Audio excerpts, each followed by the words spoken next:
ഏത് മനുഷ്യനും എന്ത് കുറ്റം ചെയ്തയാൾക്കും നിയമപരമായ ഭരണഘടനാപരമായ അവകാശമാണ് ജാമ്യം എന്നുള്ളത്. അദ്ദേഹം ജാമ്യം തേടിക്കോട്ടെ എന്ന് പോലീസ് നീതിപൂർവം, ജാമ്യമാണ് നിയമം എന്നാണ് വി ആർ കൃഷ്ണയ്യർ പോലും വിധിന്യായങ്ങളിൽ പറഞ്ഞിട്ടുള്ളത്. എങ്കിൽ അതിൽ തെറ്റ് പറയാൻ കഴിയുമോ?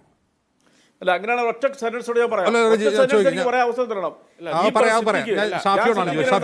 എനിക്ക് സുപ്രീം കോടതി പോയപ്പോഴത്തേക്ക് അറസ്റ്റ് ചെയ്തിട്ടില്ല. എന്താ കാരണം? ശരി, പൊതുമാനദണ്ഡമാണ്. ശരി, ഷാഫി ചാലിയ. റജി, ഞാൻ പറയട്ടെ.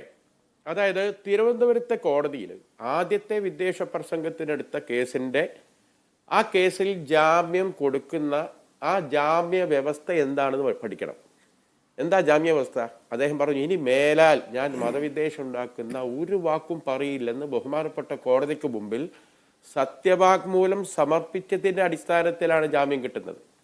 ജാമ്യം തന്നെ പറഞ്ഞതാണ്, ജാമ്യത്തിൽ വളരെ കൃത്യമായി പറഞ്ഞു, ഇനി മേലാൽ എന്ത് ചെയ്ത് ഇത്തരത്തിലുള്ള വിദ്വേഷങ്ങൾ നടത്തരുതെന്ന ഉപാധിമേൽ കൊടുത്ത ആ ജാമ്യ വ്യവസ്ഥയാണ് ലംഘിക്കുന്നത്.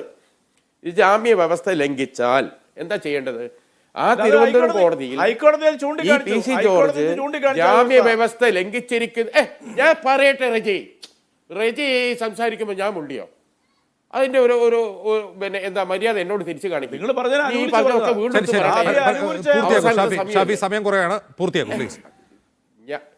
ഓക്കെ റജി, ഇതുണ്ടാക്കല്ലേ. അതായത് ഞാൻ പറയുന്നത് എന്താ, വളരെ റജി ലൂക്കോസ് ഇവിടെ ശ്രദ്ധിക്കേണ്ടത് എന്താ വെച്ചാൽ, റജി ലൂക്കോസിനെ ഇവിടെ വാദിച്ച് തോൽപ്പിക്കാനല്ല ഞാൻ പറ്റുന്നത്. നിങ്ങളെ പാർട്ടിക്കകത്ത് വാദിക്കേണ്ടത് കാര്യങ്ങളാണ് ഞാൻ ഈ പറയുന്നത്. ഇയാൾക്ക് ജാമ്യ വ്യവസ്ഥ ലംഘിച്ചു, ഉറപ്പല്ലേ? ലംഘിച്ചു കഴിഞ്ഞാൽ ആ ജാമ്യ വ്യവസ്ഥ ലംഘിച്ച വിവരം തിരുവനന്തപുരത്തെ കോടതിയെ അറിയിക്കേണ്ട ബാധ്യത കേരള പോലീസിനില്ലേ? ഈ നിമിഷം വരെ നിങ്ങളെ പോലീസ് അത് അറിയിച്ചോ? അറിയിക്കാതിരിക്കുക എന്ന് പറഞ്ഞാൽ പി സി ജോർജിനെ സംരക്ഷിക്കുക എന്നാണ് അതിൻ്റെ അർത്ഥം. ഒന്നത്. രണ്ടാമത്തത്, ഈ വിഷയത്തിൽ സാധാരണ മുൻകൂർ ജാമ്യാപേക്ഷ ഹൈക്കോടതി നിരാകരിച്ചു കഴിഞ്ഞാൽ അതിനർത്ഥം ഉടൻ പോലീസിന് അറസ്റ്റ് ചെയ്യാമെന്നാണ്. അതൊരു സൈലന്റ് ഉത്തരവാണ്. അതിവിടെ പാലിക്കുന്നുമില്ല. പിന്നെ അതോടൊപ്പം തന്നെ റജി ഇവിടെ വേറൊരു കാര്യം പറഞ്ഞു, അൻവറിന്റെ കാര്യം. സത്യത്തിൽ നിലമ്പൂർ പോലീസ് സ്റ്റേഷനിലെ ആ FIR റജി ലൂക്കോസ് കണ്ടിട്ടില്ല. അതിൽ രണ്ട് കാര്യമാണ് പറഞ്ഞത്. ഒന്ന്, കസാലന്റെ കാലൊടിഞ്ഞതും ഒരു ബൾബ് തകർത്തതും മാത്രമാണ്. അല്ലാതെ മനുഷ്യരെ ഉദ്യോഗസ്ഥനെ തല്ലിയൊന്നും ആ FIR ഒന്ന് വായിച്ചു നോക്കുക. പിന്നെ അൻവർ ഈ ഫോറസ്റ്റ് ഓഫീസ് കാണിച്ചൊന്നും ഞാനും റജി ലൂക്കോസും അജീംസും ഒന്നും ഞങ്ങളാരും കണ്ടിട്ടില്ല. പക്ഷെ അസംബ്ലിയിൽ നമ്മളെന്താണ് ശരിക്ക് കണ്ടു അല്ലേ? ഒരു ഡെസ്കിന്റെ മേലെ കുരങ്ങനെ പോലെ തുള്ളിച്ചാടി അടിവസ്ത്രം കാട്ടി നടക്കുന്ന ഒരു മനുഷ്യനെ നമ്മൾ കണ്ടു. മൈക്ക് സെറ്റ് എടുത്ത് ഊരി എറിയുന്ന ഒരു കുഞ്ഞമ്മദ് എന്ന MLA, ആ മനുഷ്യന്റെ പേര് അന്നാണ് ഞാൻ കേൾക്കണത്. മൈക്ക് സെറ്റും കമ്പ്യൂട്ടറും എടുത്ത് ഇങ്ങനെ താഴത്ത് കിട്ടുന്ന രംഗം.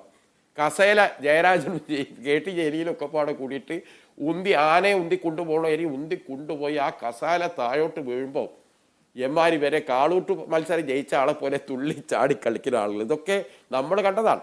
നമ്മുടെ കേരളത്തിൽ സ്കൂൾ കുട്ടികളെ പാഠ്യപദ്ധതിയിൽ നിയമസഭ, ലോക്സഭ, രാജ്യസഭ എന്ന പാഠ്യപദ്ധതിയൊക്കെ ഉണ്ട്. അവിടെ പാലിക്കേണ്ട മര്യാദകളൊക്കെ പറയുന്നുണ്ട്. ഇതൊക്കെ വായിച്ചിട്ടൊരു കുട്ടി ചോദിക്കുകയാണ്, വളരെ ബഹുമാനത്തിൽ കാണേണ്ട സഭകളിൽ ഇതൊക്കെ, പക്ഷേ ഈ സഭയിൽ ഇങ്ങനെയൊക്കെ കാണിക്കാവോ അച്ഛാ, അങ്ങനെയൊക്കെ കാണിക്കാവോ ഡാഡി എന്ന് ചോദിച്ചാൽ എന്ത് ഉത്തരാണ് നമുക്ക് പറയാൻ സാധിക്കുക? എന്നിട്ട് പറയാം, കേസില്ലേ? അങ്ങനെയാണ് അൻവറിന് എതിരെ കേസെടുത്താൽ പോരെ? രാത്രി 2:30 എതിരെ തൂക്കിയെടുത്തുകൊണ്ട്. പിന്നെ ഈ കരിമ്പക്കാല പൊന്നാര ജഡ്ജൻസ് വേറെ നല്ല ക്രിസ്ത്യാനിയിൽ കിട്ടിയില്ല എമ്മാരി ചർച്ചയിലേക്ക് കൊണ്ടുവരാൻ. പി സി ജോർജിൻ്റെ അടുത്ത് മൈക്കും കൊണ്ടെടുത്ത് പോത്തത് ഇത്തരം ആളുകളെ പ്രോത്സാഹിപ്പിക്കേണ്ട എന്ന് കരുതിയാണെന്ന് പറഞ്ഞ് ഇതേ നിങ്ങൾ എന്നെ ഇമ്മാതിരി സാധനങ്ങളെ ഇയാൾ എന്തൊക്കെ അവിടെ വന്ന് പറഞ്ഞത് ഇയാൾക്ക് എന്നെ മനസ്സിലായിട്ടുണ്ടത്? എന്താണ് ആനപ്പുറത്ത് എന്താ കയറ്റി? ഇയാൾ ഉദ്ദേശിക്കുന്ന ഹമാസിനാണെന്നൊക്കെ തോന്നുന്നത് അല്ലേ? എന്താണ് ഹമാസ്? അത് ആദ്യം ഇയാളെപ്പോലെ കുറേ ആൾക്കാർ മനസ്സിലാക്കണം. ഇന്ത്യ രാജ്യം 37 സംഘടനകളെ ഭീകര സംഘടനകളാക്കി പ്രഖ്യാപിച്ചിട്ടുണ്ട്. അതിൽ ഹമാസ് ഇല്ല, അത് മനസ്സിലാക്കുക. അതുപോലുള്ള പിന്നെ ഹൂത്തികളില്ല, ഹിസ്ബുള്ള ഇല്ല. ആദ്യം എന്ത് ചെയ്യണം? ഒന്ന് നരേന്ദ്രമോദിയോട് പറഞ്ഞിട്ട് ഈ ഹമാസ് എന്ന ഹറാം പറഞ്ഞവരെ കൂടി ഒന്ന് ഭീകര സംഘടനയിൽ പെടുത്തണം എന്ന് പറഞ്ഞാൽ ആദ്യം മോഡിക്കൊരു നിവേദനം കൊടുക്കുക. ആദ്യം അത് ചെയ്യും. ഐക്യരാഷ്ട്രസഭ ഡിക്ലെയർ ചെയ്ത ഭീകര സംഘടനകളിൽ ഹമാസ് ഇല്ല. അമേരിക്ക, ഓസ്ട്രേലിയയും ചേർന്ന് 7 തവണ പ്രമേയം കൊണ്ടുവന്നു ഹമാസിനെ ഭീകര സംഘടനയായി പ്രഖ്യാപിക്കണം. അതിനെ എതിർത്ത് വോട്ട് ചെയ്ത രാജ്യമാണ് ഇന്ത്യ. അറിയാം? കരിമ്പക്കാല കേൾക്കണ്ട, ഒന്ന് തല പൊന്തിക്ക് കേൾക്കുന്നത്. ലോകത്തൊരു സഭയും അവരെ എന്തായി പ്രഖ്യാപിച്ചാൽ ഇന്ത്യ രാജ്യം പോലും എന്ത് ചെയ്തില്ല, അനുവദിച്ചില്ല, എതിർത്ത് വോട്ട് ചെയ്തു. അതൊരു സ്വാതന്ത്ര്യ സമര സംഘടനയാണ്. ലോകത്തിലെ സ്വാതന്ത്ര്യ സമര പോരാളികളെ എല്ലാവരും ആദരിക്കും. അതുകൊണ്ടാണ് നെൽസൺ മണ്ടേലയെ നമ്മൾ ആദരിക്കുന്നത്, അല്ലേ? മാർട്ടിൻ ലൂതർ കിങ്ങിനെ. ലോകത്തെ എല്ലാവിധ സ്വാതന്ത്ര്യ പോരാളികളോടും നമ്മൾ ഐക്യദാർഢ്യപ്പെടും. അതുപോലെ ഇബ്രാഹിം അനിയെ പോലുള്ള ആളുകൾ സ്വാതന്ത്ര്യ പോരാളികളാണ്. അവരെ അങ്ങനെ തന്നെ കാണുന്ന രാജ്യമാണ് ഖത്തർ. അവർക്ക് പരിരക്ഷ കൊടുത്ത രാജ്യമാണ് ഖത്തർ. ആ ഖത്തറിന്റെ രാജാവിനെയാണ് പ്രോട്ടോകോൾ തെറ്റിച്ച് നരേന്ദ്രമോദി എയർപോർട്ടിലേക്ക് ചെന്നത്. വെറും വിദേശകാര്യ വകുപ്പിന് ഒരു MOSന് വിടേണ്ട കേസാ. എന്നിട്ടും ഹമാസിന് എല്ലാ സംരക്ഷണം ഒരുക്കുകയും ആ ചർച്ചകൾക്ക് നേതൃത്വം കൊടുക്കുകയും ഒക്കെ ചെയ്യുന്ന ഖത്തർ പ്രിൻസിനെ, രാജാവിനെ നരേന്ദ്രമോദി സ്വീകരിച്ച രീതി ഈ കരിമ്പക്കാലം ഒന്ന് കാണണം. കാരണം ഖത്തറിനോട് ഇന്ത്യക്കുള്ള ബഹുമാനാണ്, അത് നയ നിലപാടുകളോടുള്ള ബഹുമാനാണ്.